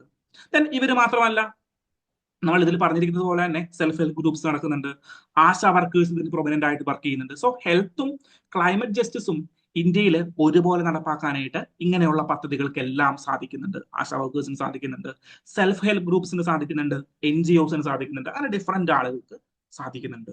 സോ വേൾഡിന് മുന്നിൽ ഇന്ത്യക്ക് വെക്കാൻ പറ്റുന്ന ഒരു ടെസ്റ്റ് എക്സാമ്പിൾ ആണ് ഇന്ത്യയുടെ climate and health equity and climate ജസ്റ്റിസിന് വേണ്ടിയിട്ടുള്ള കാര്യങ്ങൾ. പക്ഷേ ഇവിടെ ചില ചലഞ്ചസുകൾ ഉണ്ട്.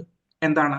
ഒന്ന് ബ്യൂറോക്രാറ്റിക് ചലഞ്ചസ് ആണ്, അതായത് ഡിപ്പാർട്ട്മെന്റുകളുടെ കോർഡിനേഷൻ ഇല്ല, ദെൻ അതുമായി ബന്ധപ്പെട്ടിട്ടുള്ള ഫയലുകൾ നീങ്ങുന്നില്ല, ചില റെഡ് ടേപ്സോ ഒക്കെ വരുന്നു. ദെൻ കോസ്റ്റ് ബാരിയേഴ്സ് ആണ്. ഇപ്പോൾ നമ്മളുടെ ഉജ്ജ്വല യോജന എടുത്തു കഴിഞ്ഞാൽ റീഫ്യൂവലിങ്ങിന് വേണ്ടിയിട്ട്, അതായത് ആദ്യം നിങ്ങൾ ഫ്രീ ആയിട്ട് ഗ്യാസ് സ്റ്റൗവും ദെൻ ഗ്യാസ് കണക്ഷനും ഒക്കെ ഞങ്ങൾക്ക് തന്നു. പക്ഷേ ഇത് റീഫ്യൂവൽ ചെയ്യണമെങ്കിൽ സാധാരണ ഒരാൾ 800-900 രൂപയ്ക്ക് ഗ്യാസ് സിലിണ്ടർ വാങ്ങേണ്ട അവസ്ഥ വരുന്നു. സോ സാധാരണക്കാരെ സംബന്ധിച്ചിടത്തോളം ഗ്യാസ് കണക്ഷൻ എടുത്ത് വെക്കും അവര്, എന്നിട്ട് എന്ത് ചെയ്യും?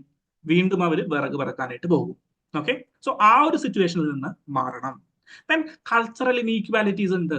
നമ്മളുടെ കൾച്ചറൽ ബാരിയേഴ്സ് അല്ലെങ്കിൽ സോഷ്യൽ ഇനീക്വാലിറ്റീസ് എങ്ങനെ ഈ പ്രോഗ്രാമുകളെല്ലാം കൃത്യമായിട്ട് നടപ്പാക്കുന്നില്ല. ഫോർ എക്സാമ്പിൾ MG നരേഗ അല്ലെങ്കിൽ സ്വച്ഛ് ഭാരത്, ഇതെല്ലാം ഏതോ സാധാരണക്കാർക്ക് വേണ്ടിയിട്ട് നടപ്പാക്കുന്നതാണ് എന്നൊരു ചിന്ത ഇന്ത്യയിലുണ്ട്.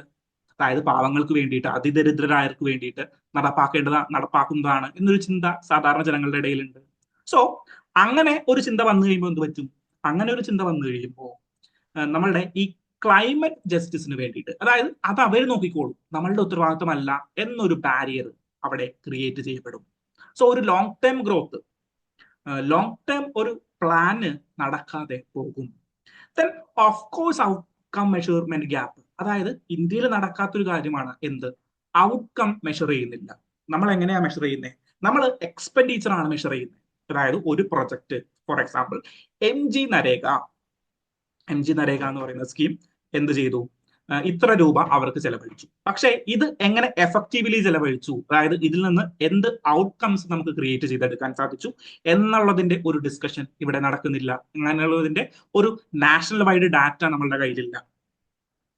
National wide data NSO outcome measure ചെയ്യുന്നുണ്ടോ? അതായത് നമ്മളുടെ സ്വച്ഛ് ഭാരത് മിഷനിൽ ക്രിയേറ്റ് ചെയ്ത ടോയ്ലറ്റുകളുടെ എണ്ണം, അത് എത്ര പേര് ഇപ്പോൾ യൂസ് ചെയ്യുന്നുണ്ട്, അങ്ങനെ ഒരു ഡാറ്റ, അല്ലെങ്കിൽ അതുമായി ബന്ധപ്പെട്ട് അതിന്റെ എഫക്ട് എന്താണ്, ഔട്ട്കം എന്താണ് എന്നുള്ളതിന്റെ ഒരു ഡാറ്റ NSOയുടെ വെബ്സൈറ്റിൽ നിങ്ങൾക്ക് കാണിച്ചു തരാൻ പറ്റുമോ?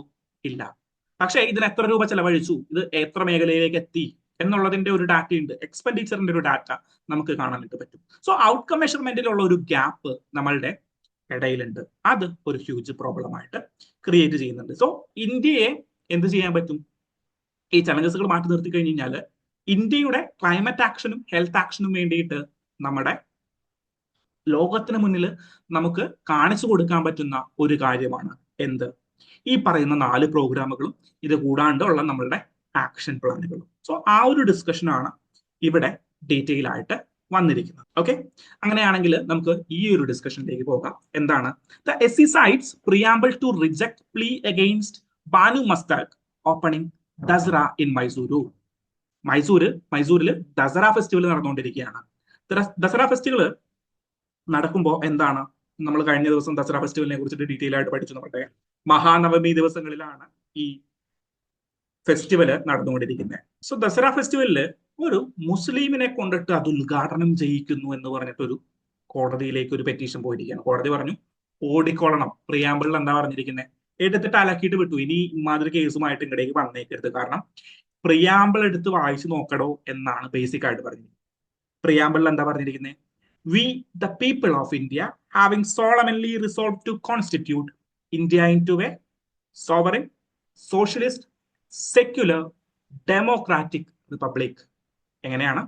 നാം ഇന്ത്യയിലെ ജനങ്ങൾ ഇന്ത്യയെ ഒരു പരമാധികാര മതനിരപേക്ഷ ജനാധിപത്യ എന്താണ് കൺട്രി ആയിട്ട് മാറ്റും, അല്ലെങ്കിൽ ജനാധിപത്യത്തിന്റെ എല്ലാ കാര്യങ്ങളും നിലനിർത്തുന്ന ഒരു രാജ്യമായിട്ട് മാറ്റും. ഓക്കെ, സോ 5 കാര്യങ്ങൾ: sovereign, socialist, secular, democratic and republic. അതില് ഏറ്റവും ഇമ്പോർട്ടന്റ് ആയിട്ടുള്ള കാര്യമാണ് എന്ത്? സെക്യുലറിസം. സോ ഈ ഒരു ഡിസ്കഷൻ വരുമ്പോൾ നിങ്ങൾ ചെയ്യേണ്ടത് നമ്മുടെ പ്രിയാമ്പിളിന്റെ, നമ്മുടെ ലക്ഷ്മികാന്തിന്റെ പ്രിയാമ്പിളിന്റെ ചാപ്റ്റർ എടുക്കുക. എന്തൊക്കെയാണ് പ്രധാനമായിട്ട് വരുന്നത്? സെക്യുലർ ഇന്റഗ്രിറ്റിയും ആഡ് ചെയ്തത് 42nd അമെന്റ്മെന്റിലൂടെയാണ്. ദെൻ പ്രിയാമ്പിള് കോൺസ്റ്റിറ്റ്യൂഷന്റെ പാർട്ടാണോ അല്ലയോ? പ്രിയാമ്പിള് കോൺസ്റ്റിറ്റ്യൂഷന്റെ പാർട്ടാണോ അല്ലയോ? സോ അങ്ങനെ ഒരു ഡിസ്കഷൻ വന്നു. എന്താണ് പ്രിയാമ്പിള് കോൺസ്റ്റിറ്റ്യൂഷന്റെ പാർട്ടാണോ? തീർച്ചയായിട്ടും പാർട്ടാണ്. ഏതാണ് കേസിലോ? Kesavananda Bharati versus union of India case.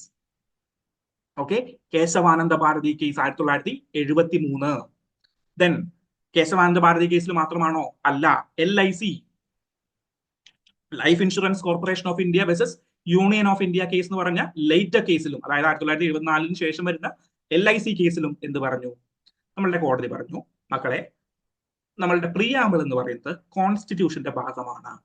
അങ്ങനെയാണെങ്കിൽ പ്രിയാമ്പിൾ അമെൻഡ് ചെയ്യണമെങ്കിൽ ആർട്ടിക്കിൾ 368 പുറപ്പെടുവിക്കണമോ?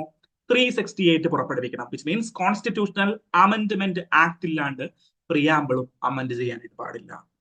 പ്രിയാമ്പിള് എൻഫോഴ്സിബിൾ ആണോ? പ്രിയാമ്പിള് ഇൻഡിവിജ്വലി എൻഫോഴ്സിബിൾ അല്ല. അതായത് പ്രിയാമ്പിളിൽ പറഞ്ഞിട്ടുള്ള ഒരു കാര്യം എനിക്ക് കിട്ടുന്നില്ല എന്ന് പറഞ്ഞിട്ട് എനിക്ക് നേരെ കോടതിയിലേക്ക് പോകാൻ പറ്റില്ല. പക്ഷേ പ്രിയാമ്പിള് എന്താണ്? ഒരു ഗൈഡിങ് ലൈറ്റ് ആണ്. പ്രിയാമ്പിളിൽ പറഞ്ഞിരിക്കുന്ന കാര്യം എല്ലാം ഓട്ടോമാറ്റിക്കലി ഫണ്ടമെന്റൽ റൈറ്റുകളിൽ നമ്മൾ പറഞ്ഞിട്ടുണ്ട്, സെക്യുലറിസം പറഞ്ഞിട്ടുണ്ട്, പരമാധികാരം പറഞ്ഞിട്ടുണ്ട്, പിന്നെ ഏതാണ്, സ്ഥിതി സമത്വം, സോഷ്യലിസം പറഞ്ഞിട്ടുണ്ട് നമ്മള്. സോ അങ്ങനെയുള്ള എല്ലാ കാര്യങ്ങളും ഇതിൽ പറഞ്ഞിട്ടുണ്ട് നമ്മളുടെ ഫണ്ടമെന്റൽ റൈറ്റിലും ബാക്കി കോൺസ്റ്റിറ്റ്യൂഷണൽ ഏരിയാസിലും നമ്മൾ പറഞ്ഞിട്ടുണ്ട്. സോ ആ ഒരു കാര്യം നിങ്ങളൊന്ന് റിവൈസ് ചെയ്തിട്ട് പോവുക. ഇപ്പൊ ഇങ്ങനെ ഒരു ന്യൂസ് വരുമ്പോൾ നമ്മളുടെ ലക്ഷ്മികാന്തിലെ എന്താണ് പ്രിയാമ്പിളിന്റെ പോർഷൻ കൂടിയിട്ട് നമ്മളൊന്ന് എടുക്കുക. Then India and Canada reset ties. ഇന്ത്യയും കാനഡയുമായിട്ട് ചില പ്രശ്നങ്ങൾ ഉണ്ടായിരുന്നു. ഖാലിസ്ഥാൻ തീവ്രവാദികളെ ഇന്ത്യയിലെ റോയിലെ ടീം അംഗങ്ങളെ എന്ത് ചെയ്തു, കാനഡയിൽ പോയി വധിച്ചു എന്നൊരു ആക്ഷേപം, അല്ലെങ്കിൽ ഇന്ത്യൻ പൈസ കൊടുത്ത് വന്ന ആളുകൾ ഒരു കനേഡിയൻ പൗരനെ, അത് ഖാലിസ്ഥാൻ തീവ്രവാദിയായിട്ട് ഇന്ത്യ മുദ്രകുത്തിയിരിക്കുന്ന ആളായിക്കോട്ടെ, പക്ഷേ കനേഡിയൻ പൗരനെ കാനഡയുടെ എന്താണ് പെർമിഷൻ ഇല്ലാണ്ട് കാനഡയുടെ പരമാധികാരത്തിൽ കയറിയിട്ട് സോവറിൻ ടെറിട്ടറിയിൽ കയറിയിട്ട് ഇന്ത്യക്കാർ വധിച്ചിരിക്കുകയാണ്. സോ അതായിരുന്നു ഒരു വർഷം മുന്നേ ഉള്ള പ്രശ്നങ്ങൾക്ക് കാരണം. പക്ഷേ ആ പ്രശ്നങ്ങൾ ഇപ്പോ പരിഹരിച്ചു പോയിക്കൊണ്ടിരിക്കുകയാണ്. നമ്മളുടെ അജിത് ഡോവാലും അവിടുത്തെ കൗണ്ടർ പാർട്ടും നമ്മളുടെ നാഷണൽ സെക്യൂരിറ്റി അഡ്വൈസറും അവിടത്തേക്ക് കാനഡയുടെ നാഷണൽ സെക്യൂരിറ്റി അഡ്വൈസറും തമ്മിൽ ചർച്ചകൾ നടന്നുകൊണ്ടിരിക്കുകയാണ്. സോ അതിന്റെ ബേസിസിലാണ് നമ്മൾ എന്ത് ചെയ്യുന്നത്, ഈ ഒരു ഡിസ്കഷൻ മുന്നോട്ട് കൊണ്ടുപോകാനായിട്ട് ശ്രമിക്കുന്നത്. സോ കാനഡയുമായിട്ടുള്ള ബന്ധം എങ്ങനെയാണ്? കാനഡ എന്ന് പറഞ്ഞു കഴിഞ്ഞാൽ ഇന്ത്യയുമായിട്ട് അത്ര വലിയ ബന്ധങ്ങളൊന്നും ഇല്ലാത്തൊരു രാജ്യമാണ്. പെർട്ടിക്കുലർലി അമേരിക്കയുടെ ഒരു മൂൺലൈറ്റ് കൺട്രി എന്നറിയപ്പെടുന്ന ഒരു രാജ്യമാണ് ഈ കാനഡ. ഓക്കെ, നമ്മുടെ ട്രംപ് അധികാരത്തിൽ വന്നു കഴിഞ്ഞപ്പോൾ കാനഡയോട് വേണമെങ്കിൽ ഞങ്ങളുടെ 51ാമത്തെ സ്റ്റേറ്റ് ആയിട്ട് ജോയിൻ ചെയ്തോളൂ എന്ന് വരെ ആക്ഷേപിക്കുകയുണ്ടായി. ഓക്കെ, സോ അന്ന് പ്രസിഡന്റ് ആയിട്ടുണ്ടായിരുന്നത്, അതായത് ഈ ടെൻഷനുകളൊക്കെ നടക്കുന്ന സമയത്ത് പ്രസിഡന്റ് ആയിട്ടുണ്ടായിരുന്നത് നമ്മളുടെ ജസ്റ്റിൻ ട്രൂഡോ എന്ന് പറയുന്ന ആളായിരുന്നു. ദെൻ അത് മാറി, ജസ്റ്റിൻ ട്രൂഡോ രാജിവെച്ചതിന് ശേഷം മാർക്ക് കാണി അധികാരത്തിലേക്ക് വന്നു. ദെൻ മാർക്ക് കാണി അധികാരത്തിലേക്ക് വന്നതിന് ശേഷം എന്താ സംഭവിച്ചത്? G7 സബ്മിറ്റ് കാനഡയിൽ വെച്ചിട്ട് നടന്നു. G7 സബ്മിറ്റിൽ ഇന്ത്യ മെമ്പർ ആണോ? G7ന്റെ അല്ല, ഇന്ത്യ മെമ്പർ അല്ല. പക്ഷേ ഇന്ത്യ ഒബ്സർവർ ആയിട്ട്, അല്ലെങ്കിൽ ഒരു സ്പെഷ്യൽ ഇൻവൈറ്റി ആയിട്ട് എങ്ങടേക്ക് പോയി? G7 സബ്മിറ്റിലേക്ക് വിളിച്ചിട്ടുണ്ടായിരുന്നു. അപ്പൊ നരേന്ദ്രമോദി പോയിട്ട് G7 സബ്മിറ്റിൽ പങ്കെടുത്ത് മാർക്ക് കാണിയെ കണ്ടിട്ട് നമ്മളുടെ പ്രശ്നങ്ങളും നമ്മളുടെ ബന്ധങ്ങളും ഒന്ന് പുതുക്കിയിട്ടൊന്ന് പോന്നു. ഓക്കെ, സോ അതിനുശേഷം എന്ത് ചെയ്തു? അതിനുശേഷം നമ്മളുടെ ടൈസ് കുറച്ചും കൂടി വിപുലീകരിക്കുന്നുണ്ട്. ഓക്കെ, സോ എക്കണോമിക് ടൈസിൽ നോക്കുകയാണെങ്കിൽ നമ്മളിപ്പോൾ പൊളിറ്റിക്കൽ റിലേഷൻ പറഞ്ഞു, നമ്മൾ 5 സെക്ടറിലേക്ക് തന്നെ ഡിവൈഡ് ചെയ്ത് കഴിഞ്ഞാൽ പൊളിറ്റിക്കൽ റിലേഷൻ പറഞ്ഞു നമ്മൾ G7 സബ്മിറ്റിൽ. ദെൻ പൊളിറ്റിക്കൽ കണക്ഷൻസുകൾ ഉണ്ട്. ഇന്ത്യയിൽ നിന്ന് ഒരുപാട് പേര് ഹിസ്റ്റോറിക്കലി തുടങ്ങി അങ്ങടേക്ക് പോയിട്ടുണ്ട്. നമ്മൾ മോഡേൺ ഹിസ്റ്ററിയിൽ പഠിക്കും. ഗദ്ദാർ പാർട്ടിയൊക്കെ ഇനീഷ്യേറ്റ് ചെയ്യുന്നത് എവിടെയാണ്? ഈ കാനഡയിലാണ്. ദെൻ കോമഗാതമാരു ഇൻസിഡന്റ് എന്ന് പറഞ്ഞൊരു ഇൻസിഡന്റ് നടക്കുന്നുണ്ട്. അതായത് ഇന്ത്യയിൽ നിന്ന് ജോലിക്ക് വേണ്ടിയിട്ട് അമേരിക്കയിലേക്കും നമ്മളുടെ കാനഡയിലേക്കും പോകുന്ന ആളുകൾ സഞ്ചരിച്ചിരുന്ന ഒരു കപ്പലിന്റെ പേരാണ് കോമഗാതമാരു. ഈ കോമഗാതമാരു കപ്പല് അവിടേക്ക് ചെന്നപ്പോ, കാനഡയിലേക്ക് ചെന്ന് കഴിഞ്ഞപ്പോ എന്ത് ചെയ്തില്ല? അവിടെ കയറാനായിട്ട് അന്നത്തെ കനേഡിയൻ സർക്കാർ അനുവദിച്ചില്ല. അതിന് ബ്രിട്ടീഷുകാർ ഒരു കാരണമായിരുന്നു. ബ്രിട്ടീഷുകാർ കാനഡയോട് പറഞ്ഞു അത് കയറേണ്ട കാര്യമില്ല. പിന്നീട് നമ്മളുടെ ജസ്റ്റിൻ ട്രൂഡോയോ അദ്ദേഹത്തിന്റെ മിനിസ്റ്ററോ ആരോ ഇന്ത്യയിലേക്ക് വന്നു കഴിഞ്ഞപ്പോൾ ഈ ഒരു ഇൻസിഡന്റ് തെറ്റായി പോയി എന്ന് പറഞ്ഞൊരു പബ്ലിക് അപ്പോളജി ഒക്കെ നടത്തിയിട്ടുണ്ടായിരുന്നു. കോമഗാതമാരു ഇൻസിഡന്റ് തെറ്റായി പോയി. എനിക്ക് തോന്നുന്നു ജസ്റ്റിൻ ട്രൂഡോ അല്ല, എനിക്ക് തോന്നുന്നു ഫിനാൻസ് മിനിസ്റ്ററോ അല്ലെങ്കിൽ ഹോം മിനിസ്റ്ററോ ആരോ ഇന്ത്യയിലേക്ക് വന്ന ഒരു സന്ദർശനം നടത്തുന്ന വേളയിൽ കോമഗാതമാരു ഇൻസിഡന്റിനെ അപലപിച്ചിട്ടുണ്ടായിരുന്നു. ഇതൊക്കെയാണ് പൊളിറ്റിക്കൽ റിലേഷൻ നമുക്ക് പറയാൻ പറ്റുന്നത്. ദെൻ എക്കോണമിക് റിലേഷൻ എന്ന് പറഞ്ഞു കഴിഞ്ഞാൽ അത്ര വലിയ എക്കോണമിക് പാർട്ണർ ഒന്നുമല്ല നമ്മളുടെ കാനഡ എന്ന് പറഞ്ഞു കഴിഞ്ഞാൽ. കാരണം എന്താ? കാനഡ എന്ന് പറഞ്ഞാൽ കുറച്ച് ദൂരമുള്ള കൺട്രിയാണ്. നമ്മൾ USA ആണ് നമ്മളുടെ ബെസ്റ്റ് ട്രേഡിംഗ് പാർട്ണർ ആണെന്നൊക്കെ പറയുമെങ്കിലും കാനഡയിലേക്ക് ഒരു സാധനം കയറ്റി അയക്കണമെങ്കിൽ ഒരുപാട് ദൂരമുണ്ട്, ഒരുപാട് ടൈം ഉണ്ട്. ഇന്ത്യയേക്കാൾ ബെസ്റ്റ് അലീസ് ബ്രസീലിലുണ്ട് കാനഡയ്ക്ക്. ദെൻ അതർ രാജ്യങ്ങളിൽ കാനഡയ്ക്ക് ടൈസ് ഉണ്ട്. സോ അവിടെ നിന്നുള്ളൊക്കെ എക്സ്പോർട്ട് ഇന്ത്യയിലേക്കാളും ചീപ്പറാണ്. എന്ത് വൈസ്? ട്രാൻസ്പോർട്ട് വൈസ് ചീപ്പറാണ്. ഓക്കെ, സോ അതുകൊണ്ട് അത്ര വലിയ ട്രേഡിംഗ് പാർട്ണർ ഒന്നും അല്ല കാനഡ. ദെൻ ഇന്ത്യയും കാനഡയുമായിട്ടുള്ള എക്കോണമിക് ടൈസിന്റെ ഏറ്റവും ഇമ്പോർട്ടന്റ് ആയിട്ടുള്ള ഒരു കാര്യം ഈ റെമിറ്റൻസുകളാണ്. അതായത് ഇന്ത്യയിൽ നിന്ന് ഒരുപാട് പേര് കാനഡയിൽ പഠിക്കുവാനായിട്ടും ജോലി ചെയ്യാനായിട്ട് പോയിട്ടുണ്ട്. പെർട്ടിക്കുലർലി കേരളത്തിൽ നിന്ന് ഒരുപാട് പേര് പോയിട്ടുണ്ട്. ഓക്കെ, കഴിഞ്ഞ ഒരു 4-5 വർഷങ്ങളിലാണ് ഈ ഒരു സർജ് നടക്കുന്നത്. ഓക്കെ, സോ അതൊരു ഇമ്പോർട്ടന്റ് ഫാക്ടറാണ്. നമ്മളുടെയൊക്കെ സുഹൃത്തുക്കളും ബന്ധുമിത്രാദികളും പലരും കാനഡയിലുണ്ട്. ഓക്കെ, സോ ആ ഒരു റെമിറ്റൻസ് ആണ് ഇന്ത്യയും കാനഡയും തമ്മിൽ ബന്ധിപ്പിക്കുവാനായിട്ടുള്ള ഏക ഘടകം. സോ എക്കോണമിക് റിലേഷൻ കഴിഞ്ഞു, പൊളിറ്റിക്കൽ റിലേഷൻ കഴിഞ്ഞു. Then strategic or defence relations. അത്ര വലിയ സ്ട്രാറ്റജിക് റിലേഷനുകളൊന്നുമില്ല. കാരണം അവര് പ്രധാനമായിട്ടൊരു ഡിഫൻസ് പ്രൊക്യൂർ ചെയ്യുന്ന കൺട്രിയോ അല്ലെങ്കിൽ ഡിഫൻസ് എക്സ്പോർട്ട് ചെയ്യുന്ന കൺട്രിയോ ഒന്നുമില്ല. സോ വലിയ ഡിഫൻസ് പാർട്ട്ണർഷിപ്പുകളും ആരായിട്ടില്ല, കാനഡയുമായിട്ടില്ല. കൾച്ചറൽ റിലേഷൻ നോക്കുകയാണെങ്കിൽ ഞാൻ പറഞ്ഞു എന്താണ് നമ്മളുടെ കൊമഗാതമാരു ഇൻസിഡന്റ്, ഇന്ത്യയിൽ നിന്ന് ഒരുപാട് പേര് പണ്ട് മുതലേ അവർ വർക്ക് ചെയ്യുന്നുണ്ട്. സിഖുകളാണ് ഏറ്റവും കൂടുതൽ അവിടെ ഉള്ളത്. ഓക്കെ, സോ സിഖിന് വേണ്ടിയിട്ട് പെർട്ടിക്കുലർലി അവിടെ ഒരു മന്ത്രിയൊക്കെ ഉണ്ട്. ദീപാവലിക്ക് അവിടെ വൻ ആഘോഷങ്ങളാണ്. കനേഡിയൻ പാർലമെന്റിന്റെ അകത്ത് ദീപാവലി ആഘോഷങ്ങൾ നടക്കാറുണ്ട്. ഓക്കെ, സോ അതെല്ലാം ഇമ്പോർട്ടന്റ് ആയിട്ടുള്ള കാര്യങ്ങളാണ് കൾച്ചറൽ റിലേഷൻ പറയുമ്പോൾ. സോ സിഖ് എന്ന് പറയുന്നത് അവിടുത്തെ ഒരു ഇമ്പോർട്ടന്റ് കമ്മ്യൂണിറ്റിയാണ്, കാനഡയിലെ ഇമ്പോർട്ടന്റ് കമ്മ്യൂണിറ്റിയാണ്. ദെൻ ഈ ഖാലിസ്ഥാൻ തീവ്രവാദികൾ അല്ലെങ്കിൽ ഖാലിസ്ഥാൻ വിഘടനവാദം ഏറ്റവും കൂടുതൽ ശക്തിയായിട്ട് നിലനിൽക്കുന്ന ഒരു ഏരിയയാണ് ഈ കാനഡ. സോ കാനഡ കുറച്ചും കൂടി എന്താണ് ലിബറലിസ്റ്റ് ചിന്താഗതിയുള്ള ഒരു കൺട്രി ആയതുകൊണ്ട് ഇങ്ങനെയുള്ള ആളുകളെ അവര് സപ്പോർട്ട് ചെയ്യുന്നില്ല, പക്ഷെ നിരോധിക്കുന്നില്ല. എന്നാൽ ഇന്ത്യക്ക് അത് ഭീഷണിയാണ്. ദെൻ എങ്ങനെയാണ് ഇൻവെസ്റ്റ്മെന്റുകൾ, എനർജി സെക്യൂരിറ്റി, അങ്ങനെയുള്ള കാര്യങ്ങൾ നോക്കുകയാണെങ്കിൽ ഇന്ത്യയും കാനഡയും തമ്മിൽ ടൈ ചെയ്യാൻ പറ്റുന്ന, ഇന്ത്യയും കാനഡയും കണക്ട് ചെയ്യാൻ പറ്റുന്ന ഒരു സ്ഥലം എവിടെയാണ്? ഈ നമ്മളുടെ technology and investment in renewable energy, particularly renewable energy മേഖലകളിലും നമ്മൾ ഈ ടെക്നോളജി ഇൻവെസ്റ്റ്മെന്റുകളിലും ഇന്ത്യക്കും കാനഡയ്ക്കും കൈകോർക്കാൻ പറ്റുന്ന പല ഏരിയാസും ഉണ്ട്. സോ ഇതൊന്ന് ഡീറ്റെയിൽ ആയിട്ടൊന്ന് മനസ്സിലാക്കിയിരിക്കുക. നമ്മൾ ഇതിന് മുന്നേ ഡിസ്കസ് ചെയ്തിട്ടുണ്ടായിരുന്നു കാനഡ റിലേഷൻ, ഓർക്കുന്നുണ്ടോ എന്നറിയില്ല, നമ്മൾ ഡീറ്റെയിൽ ആയിട്ട് തന്നെ ഡിസ്കസ് ചെയ്തിട്ടുണ്ട്. സോ അതൊന്ന് റിവൈസ് ചെയ്യുക. ഞാൻ പറഞ്ഞു റിവൈസ് ചെയ്യുമ്പോൾ ഈ 5 സെക്ടറുകളിലേക്ക് നമുക്ക് ഓർത്തെടുക്കാൻ പറ്റുന്നുണ്ടോ? ഞാനപ്പോ ഈ ഒരു വാർത്ത വന്നു കഴിഞ്ഞപ്പോൾ ഞാൻ എന്റെ മനസ്സിലുള്ള കാര്യങ്ങളാണ് ഞാൻ ഇങ്ങനെ ഓർത്തെടുത്തിരിക്കുന്നത്, അതുപോലെ ഓർത്തെടുക്കാൻ പറ്റുന്നുണ്ടോ? സോ ഓർത്തെടുക്കാൻ പറ്റുന്നില്ലെങ്കിൽ അതൊന്ന് റിവൈസ് ചെയ്യാൻ പോയിട്ട് എന്നാണോ നമ്മൾ കാനഡ ഡിസ്കഷൻസ് എഴുതി വെച്ചിരിക്കുന്നത്, ആ ഒരു അല്ലെങ്കിൽ കാനഡ ഡിസ്കഷൻസ് ഡിസ്കസ് ചെയ്തത് ആ ഒരു ഡേയിലെ നിങ്ങൾ എഴുതിയ നോട്ട് അല്ലെങ്കിൽ എന്റെ PDF ഫയലുകൾ ഒന്നെടുത്തിട്ട് എന്താണ് ആ ഒരു 5 ഫാക്ടറുകൾ എന്നുള്ളതൊന്ന് ഡീറ്റെയിൽ ആയിട്ട് ഒന്ന് ഓർമ്മിപ്പിക്കുക, മടക്കി വെക്കുക. സോ വലിയ റിസർച്ചിലേക്കൊന്നും പോകണ്ട, ഡീറ്റെയിൽ ആയിട്ട് ഡിസ്കഷനുകൾ വരുമ്പോൾ നമുക്കത് ഡീറ്റെയിൽ ആയിട്ട് ക്യാച്ചപ്പ് ചെയ്യാം. ഓക്കെ, സോ ഇതാണ് ഇന്നത്തെ ഒരു ഡീറ്റെയിൽ ന്യൂസ് അനാലിസിസ് എന്ന് പറയുന്നത്.